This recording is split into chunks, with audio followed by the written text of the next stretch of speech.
இப்படி ஒரு சோகம் எந்த மகளுக்குமே வரக்கூடாதுங்க.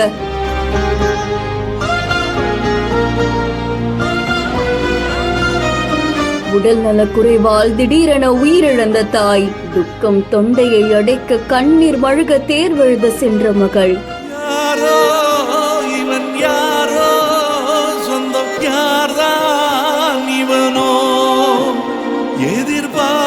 ஒரு கிராமத்தையே சோகத்துக்குள்ளாக்கிய சம்பவம்.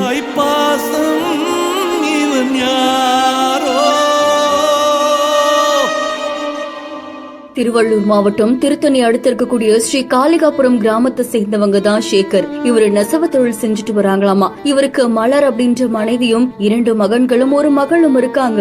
மலர் அவருடைய வீட்டுல இருக்கும் போது திடீரென மயக்கம் ஏற்பட்டிருக்கு. அதை தொடர்ந்து மலர் வழிய சோழிங்கர் அரசு மருத்துவமனைக்கு அழைச்சிட்டு போயிருக்காங்க. அங்க பரிசோதனை சென்ற மருத்துவர்கள் அவர் ஏற்கனவே இறந்துட்டதா தெரிவிச்சிருக்காங்களாம். இந்த நிலையில மலர் வழியோட உடலை அடக்கம் செய்யறதுக்காக உறவினர்களும் கிராம மக்களும் அவங்களுடைய வீட்டுக்கு வந்திருக்காங்க. இந்த நிலையில தான் அவங்களுடைய மகள் 10ஆம் வகுப்பு படிச்சுட்டு வந்திருக்காங்க. இதை தொடர்ந்து ஒரு பக்கம் தாய் உயிரிழந்திருக்க, மகள் கண்ணீரோட தேர்வெழுத சென்றது பலரையுமே சோகத்துக்குள்ளாக்கிருக்கு. கூலி தொழில் செஞ்சுதான் தன்னுடைய பிள்ளைகளை வளர்த்துட்டு வந்திருக்காங்க மகள். இப்படி ஒரு நிலைமையில மகளும் மகன்களும் கதறி அழும் காட்சி பலரையுமே சோகத்துக்குள்ளாக்கிருக்கு.